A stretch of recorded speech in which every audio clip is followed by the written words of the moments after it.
YIMP, Yayasan Insan Mulia Pama. Assalamualaikum warahmatullahi wabarakatuh. Innal hamdalillah nahmaduhu wa nasta'inuhu wa nastaghfiruh wa na'udzu billahi min shururi anfusina wa min sayyiati a'malina. May yahdihillahu fala mudhillalah wa may yudlil fala hadiyalah.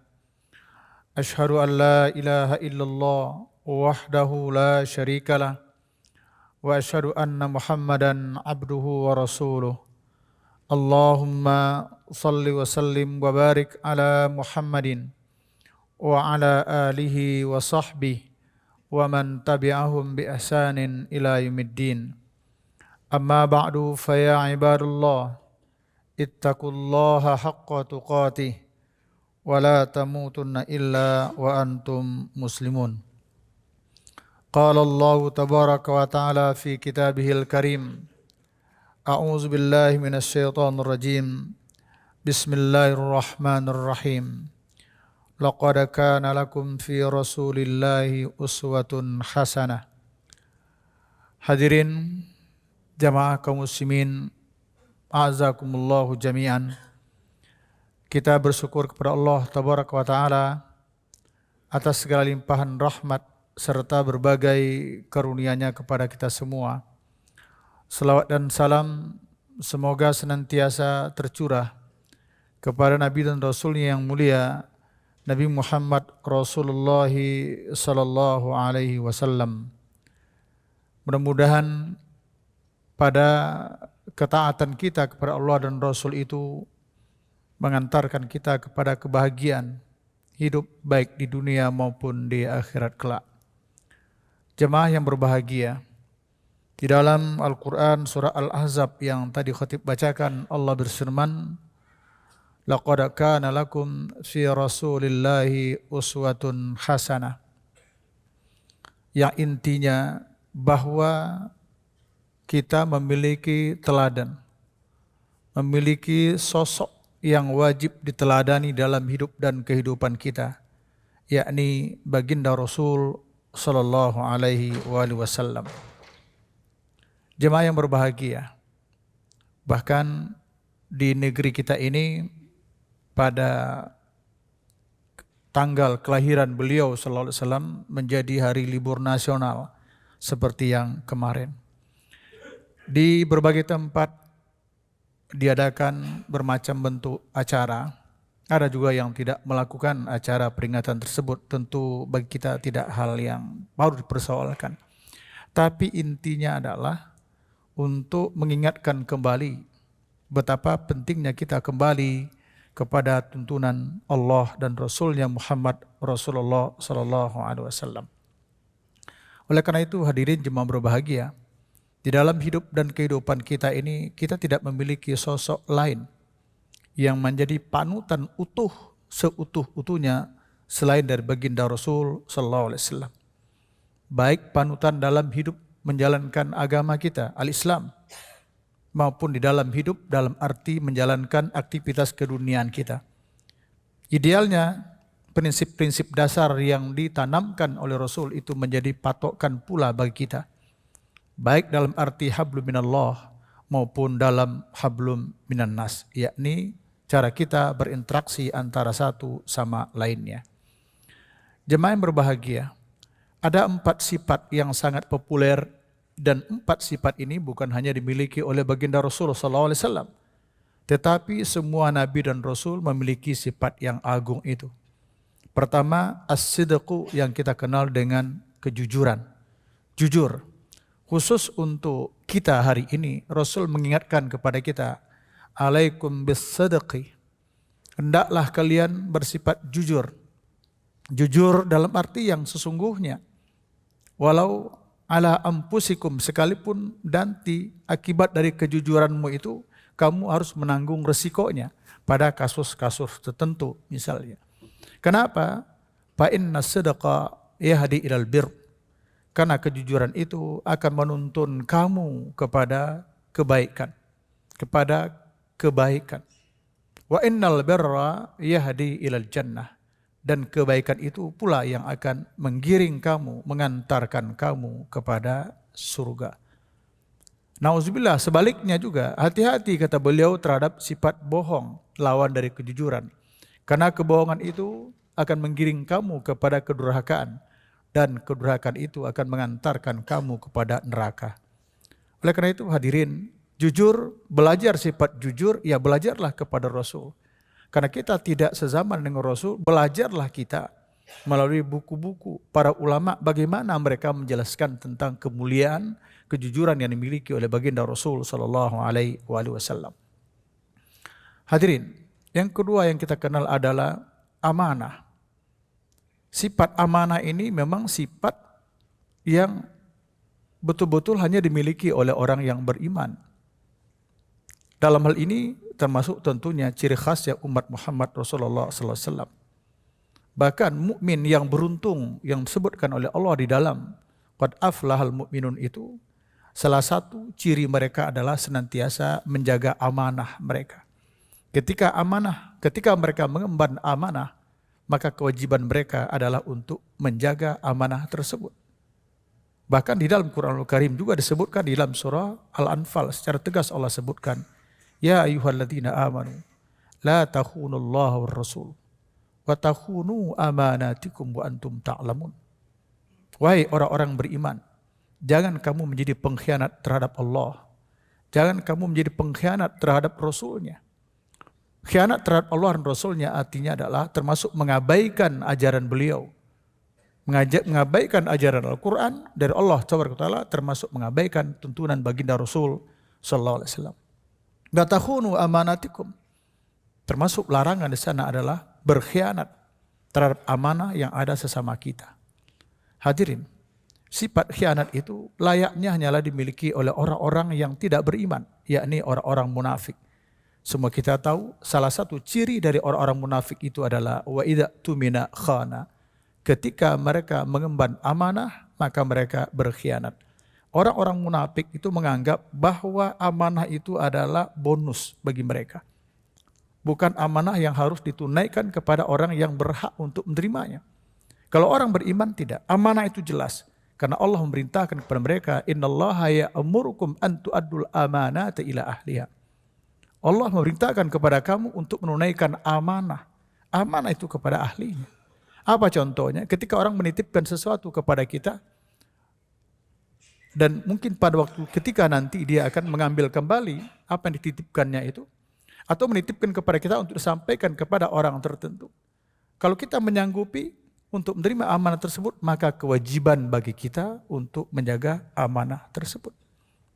Kalau itu dikembangkan luar biasa. Istri itu bagi kita adalah amanah yang Allah titipkan kepada kita melalui orang tuanya. Kemudian dari pernikahan kita dikaruniai anak oleh Allah, itu adalah amanah. Ini kalau mau dikembangkan. Jadi amanah itu luar biasa. Kita menjaga itu amanah. Kemudian sifat yang dimiliki oleh Nabi dan juga oleh para Rasul yang lainnya, bukan hanya Rasulullah, yakni adalah tabligh. Tabligh itu yakni menyampaikan kebenaran. Hadirin, para sahabat termasuk orang-orang yang sangat meneladani tablighnya Rasulullah SAW.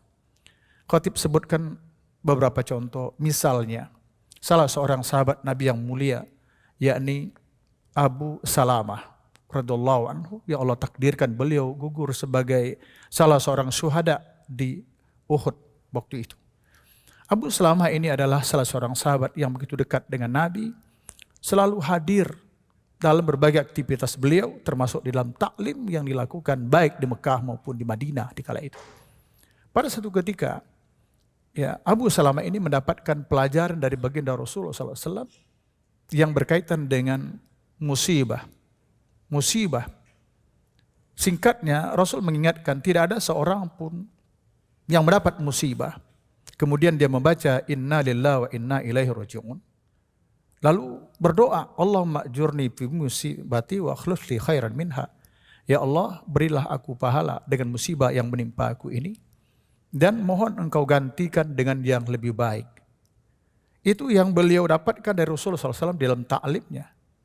Kemudian, karena beliau ini, Abu Abu Salamah ini adalah seorang sahabat yang luar biasa. Ketika pulang ke rumah, diajarkan hal itu kepada istrinya, yakni Ummu Salamah. Dia mendapatkan ilmu, ketika mendapat musibah, Rasul mengatakan begini dan begini. Tidak ada seorang pun yang baca innalillah kemudian membaca doa tadi, kecuali Allah berikan dia pahala, dan Allah akan gantikan dengan yang lebih baik. Dan pelajaran itu diterima oleh sang istri, yakni Ummu Salamah. Qadarullah tabaraka wa ta'ala, ketika terjadi perang Uhud pada tahun ketiga Hijriah, tidak sedikit kaum muslimin, para sahabat-sahabat mulia yang gugur. 70 sahabat yang gugur di sana. Bahkan dan menyebutkan 73 orang sahabat yang gugur, yang kuburnya di Jabal Uhud hari ini. Kemudian sang istri Ummu Salamah menerima kabar bahwa sang suaminya Abu Salamah termasuk satu di antara sahabat yang gugur di medan Uhud ketika itu. Tanpa berpikir panjang, secara refleks, Ummu Salamah membaca doa. Innalillahi wa inna ilaihi raji'un. Kemudian, ya Allah, berikanlah aku pahala dengan musibah yang menimpaku ini, dan kiranya Engkau ganti dengan yang lebih baik. Hadirin, setelah doa itu terucap, kata Ummu Salamah, saya sadar. Kenapa saya meminta ganti dengan yang lebih baik? Bukankah bagi saya Abu Salamah itu adalah suami yang terbaik? Menurut dia tidak ada duanya. Dia termasuk as-sabiqul awwalun minal muhajirin, orang-orang yang awal-awal masuk Islam. Dari kalangan muhajirin itu Abu Salamah. Dia juga dulu pernah ikut hijrah ke Habasyah bersama Ja'far. Ya. Bersama para sahabat lainnya. Abu Salamah ikut perang Badar, perang terjadi pada tahun kedua Hijriah. Bahkan ikut perang Uhud dan gugur di sana sebagai syuhada. Bagian daripada syuhada yang gugur adalah Abu Salamah. Lalu kata Ummu Salamah, kenapa saya meminta ganti yang lebih baik? Ya, enggak ada lagi. Rasanya tidak mungkin. Karena itulah yang terbaik. Tetapi qadarullah, kata Ummu Salamah, falamma inqadat iddati, tatkala masa idahku selesai, Rasulullah SAW datang menemui aku dan meminang aku untuk menjadi istrinya. Tentu saja, kata Ummu Salamah, aku menolak. Pertama aku katakan, ya Rasulullah, aku ini sudah tua, tidak lagi berpikir untuk menikah. Ketika itu Rasul mengatakan, kalau itu alasanmu, aku juga sudah tua, tidak lagi muda. Kemudian dikatakan lagi oleh Ummu Salamah, ya Rasulullah, anal aitam, aku punya tanggungan ya Rasul, aku punya anak yatim yang harus kubesarkan, yang harus kurawat. Kata Rasul, tanggunganmu itu juga akan menjadi tanggunganku. Kalau bahasa kitanya, kita akan besarkan ini anak bersama. Dua alasan, dua pun dijawab oleh Rasul. Kemudian Ummu Salamah mengatakan, anal ghirah ya Rasulullah, aku itu orangnya pencemburu. Apalagi untuk menjadi istri yang kesekian. Gak mungkin. Kata beliau SAW, aku akan doakan kepada Allah, kiranya Allah akan hilangkan sifat cemburumu itu. Setelah semua alasan dijawab oleh Rasul, kemudian pinangan Rasul pun aku terima. Setelah aku dinikahi oleh Rasul SAW, kata Ummu Salamah, barulah aku sadar bahwa doaku diijabah oleh Allah. Betul, untuk tataran sahabat menurut Ummu Salamah, bagaimanapun Abu Salamah adalah suami yang mungkin dikatakan best of the best untuk tataran sahabat menurut beliau. Tapi bagaimanapun dibandingkan Rasulullah, tetap saja Rasul adalah manusia yang terbaik. Hadirin, ini salah satu contoh. Belum lagi para sahabat yang lain setiap bertemu dengan Rasul, mendapatkan ilmu Rasul, kemudian disampaikan kepada keluarganya. Dan mudah-mudahan tabiat ini, tradisi ini juga menjadi bagian dari kehidupan kita. Bukan hanya kita yang rajin ngaji, rajin taklim, tetapi ilmu yang kita dapatkan, betapa indahnya juga disampaikan kepada keluarga kita. Dalam ini yang pertama adalah istri dan putra-putri kita. Kemudian hadirin jemaah berbahagia, sifat yang juga harus menjadi perhatian kita dan harus kita contoh, walaupun ini tidak mudah tentunya, yang keempat ini adalah fatanah. Beliau itu adalah seorang yang fatanah. Fatanah ini sesungguhnya bahasa kita adalah cerdas. Cerdas tidak identik dengan cerdik. Cerdik selalu terjemahkan licik.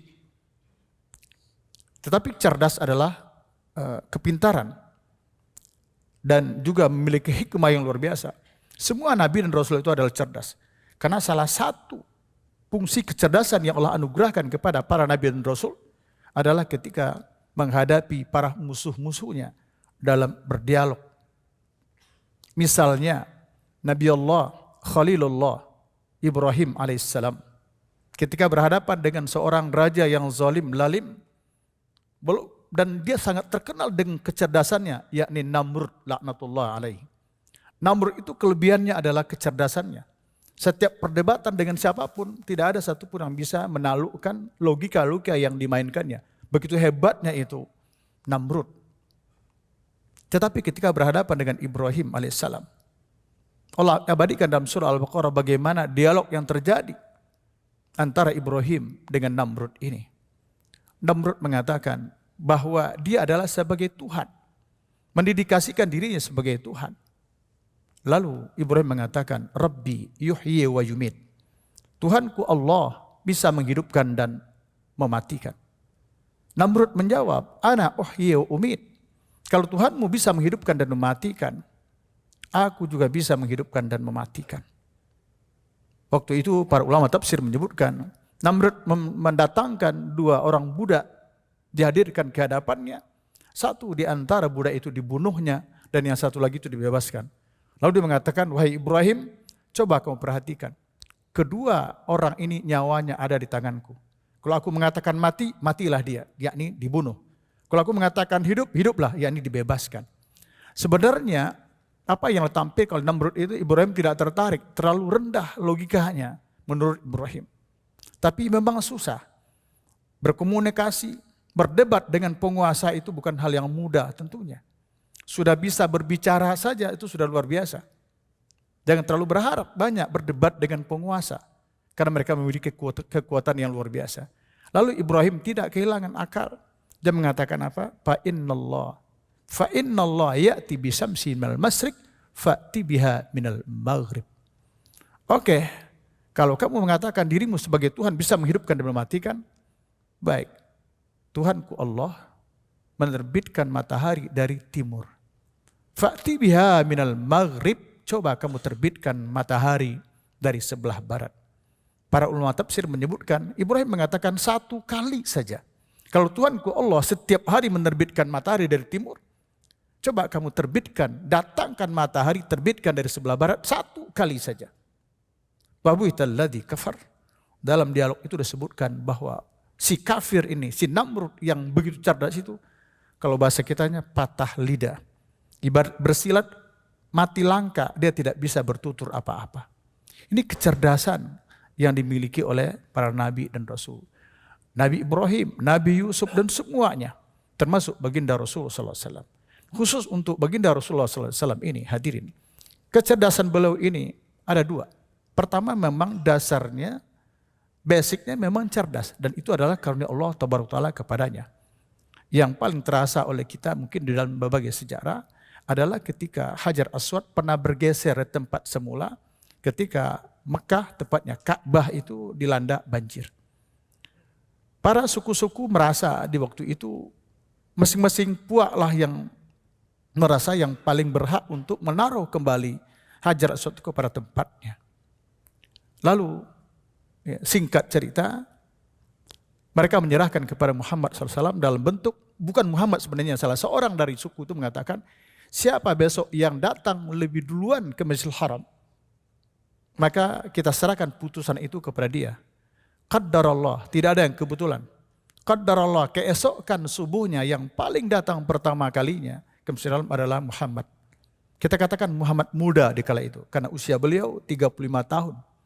Kemudian mereka menyerahkan kepada Muhammad apa yang harus dilakukan agar tidak terjadi persengketaan, ya, bahkan pertumpahan darah. Lalu Muhammad muda di kala itu membentangkan kain sorbannya, kemudian menaruh Hajar Aswad ke dalam sorban tersebut.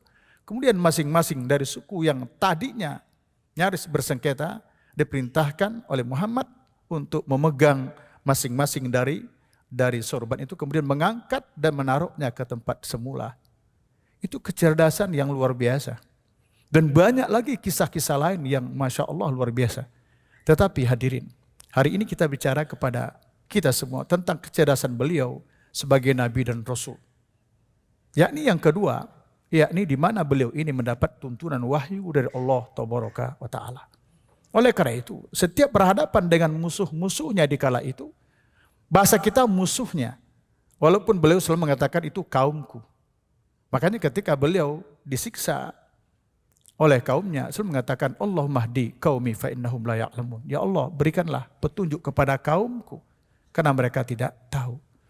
Jamaah berbahagia, setiap kali Rasulullah SAW melakukan sesuatu, selalu mendapatkan bimbingan wahyu dari Allah Tabaraka wa Ta'ala.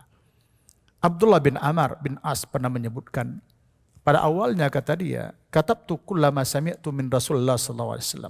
Semua yang aku dengar dari Nabi itu aku catat. Lalu faqalat li Quraisyun. Lalu orang Quraisy protes dan mengatakan kepadaku, ya Abdullah bin Amr bin As, katabta kullama sami'ta min Rasulillah. Apakah engkau menulis semua yang kamu dengar dari Muhammad itu? Bukankah dia manusia? Bisa berbicara di saat dia senang, bisa juga bertutur di saat dia marah. Artinya sebagai manusia Muhammad itu bisa jadi berbicara di saat out control. Kenapa kamu mencatat semua yang kamu dengar dari dia? Kata Abdullah bin Amr bin As mengatakan, Fa'amsaktu anil kitaba. Terasa iya, akhirnya aku pun berhenti menulis. Tidak semua yang aku dengar dari Nabi aku tulis. Kenapa?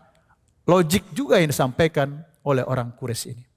Namun tidak berapa lama, kata beliau, saya sampaikan hal itu kepada Rasulullah SAW, bahwa aku berhenti menulis gara-gara orang kafir Quraisy mengatakan bahwa engkau menulis dari apa yang kamu dengar dari Muhammad, bukankah Muhammad itu yatakallamuna fil ghadab war ridha.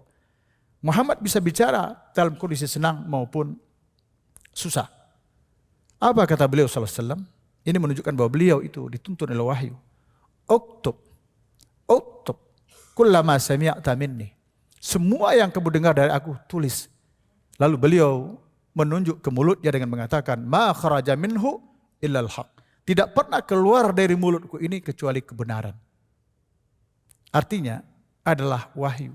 Dalam surah An-Najmi Allah Tabaraka wa Ta'ala berfirman, wa ma yantiqu hanil hawa in huwa illa wahyun yuha. Oleh karena itu hadirin jemaah berbahagia, setiap kali Rasulullah SAW berhadapan dengan orang-orang yang membantahnya, mendebatnya, tidak pernah istilah kita, Rasul kehilangan akal, karena memang dia cerdas. Tapi sekali-kali beliau juga tidak bisa menjawabnya, akhirnya mengatakan, besok saya jawab. Misalnya ketika itu, ada orang Yahudi bertanya kepada Muhammad Rasulullah SAW dan beberapa pertanyaan. Misalnya tentang orang yang tidur, cerita zaman dahulu di dalam gua yang sekian ratus tahun lamanya, itu di mana? Siapa?